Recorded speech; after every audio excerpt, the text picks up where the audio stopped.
Crux study point में आपका स्वागत है। आज हम पढ़ेंगे एक इम्पोर्टेंट चैप्टर जिसमें से ये मान के चलो चाहे AO का एग्ज़ाम हो या EPFO का एग्ज़ाम हो, मतलब क्वेश्चन आना ही आना है, ठीक है ना। तो ये मान के चलो इसमें से जनरली एक क्वेश्चन आता ही आता है, ठीक है। तो देख लेते हैं, ये कोई इतना बड़ा चैप्टर भी नहीं है, बट जिसको नहीं पता उसके लिए तो बड़ा ही है। तो हम देख लेते हैं। इस चैप्टर का नाम है इन्वेंट्री, वैल्यूएशन ऑफ इन्वेंट्री। तो हमें पहले ही समझ लेते हैं कि इसमें इन्वेंट्री एक्चुअली होती क्या है। तो इन्वेंट्री का मतलब होता है कि गुड्स और मटेरियल जो प्रेजेंट डेट में आपके हाथ में है वो इन्वेंट्री होता है, ठीक है। अब उस गुड्स और मटेरियल में क्या क्या हो सकता है वो हम आगे देखेंगे। फ़िलहाल आप इतना समझो कि गुड्स और मटेरियल जो एट प्रेजेंट आपके हाथ में है वो इन्वेंट्री होता है। अब जो इन्वेंट्री है उसको हम स्टॉक भी कहते हैं। Inventory is also called stock, ठीक है ना। अब इस स्टॉक में क्या क्या इंक्लूड होता है वो हम देखते हैं। स्टॉक में क्या होता है, इंक्लूड होता है फिनिश गुड जो आपने प्रोडक्शन के लिए रखे हैं। तो ये फिनिश गुड जो आपने सेल के लिए रखे हैं। अब मान के चलो कि जैसे आपने गुड्स बनाए, ठीक है, तो ये तो पॉसिबल है नहीं कि सारे बिक गए। फिर कुछ बिक जाते हैं, कुछ आपके गोडाउन में पड़ रहते हैं। तो वो जो फिनिश गुड जो बन तो गए हैं और बिकने के लिए तैयार है लेकिन अभी तक बिके नहीं है, वो फिनिश गुड भी इस स्टॉक में आते हैं। दूसरा क्या है, कुछ ऐसे प्रोडक्ट होते हैं जिसे जिनकी प्रोसेस में बनने में 1, 2, 3 या ऐसे बहुत सारी प्रोसेस लगती है, तब जाके कहीं वो फाइनल प्रोडक्ट बनता है। तो अभी ऐसा है कुछ प्रोडक्ट पे जिन पे 2 ही प्रोसेस हुई है और थर्ड प्रोसेस होनी बाकी है, तो वो होते हैं goods in the process of production. और तीसरे होता है रॉ मटेरियल। रॉ मटेरियल कौन सा होता है कि जो फाइनल गुड बनाने में यूज़ होता है, ठीक है।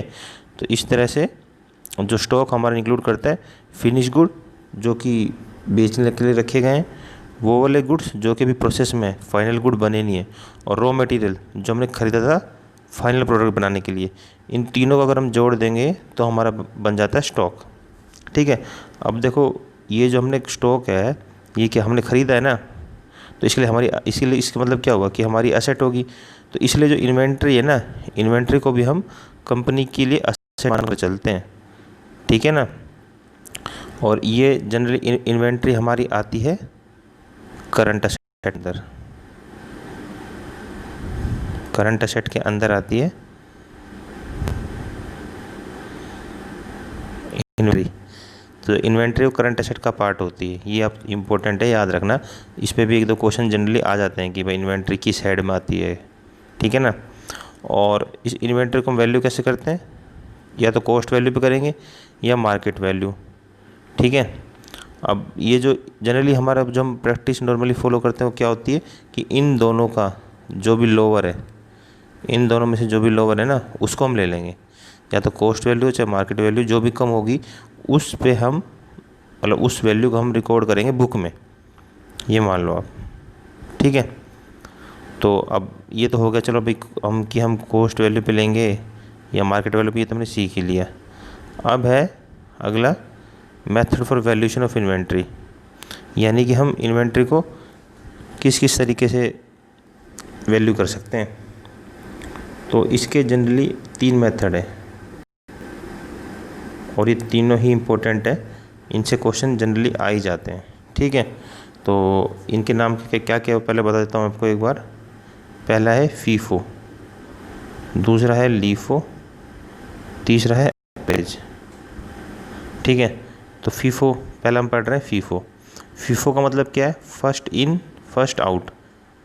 फर्स्ट इन का मतलब क्या हुआ, जो पहले आया, फर्स्ट आउट वही पहले जाएगा, ये इसका बेसिक मीनिंग है।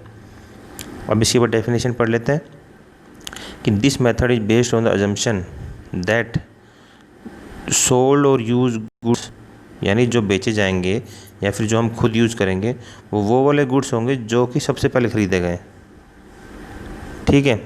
यानी जो पहले आया वही पहले बेचेंगे।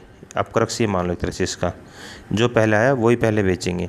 तो इस हिसाब से क्या होता है कि जो हमारे साल के अंत में इन्वेंट्री बचती है ना, उस वही गुड होते हैं जो हमने सबसे रिसेंटली ख़रीदे हैं, क्योंकि जो सबसे पहले ख़रीदे थे वो तो सबसे पहले बेच ही दिए।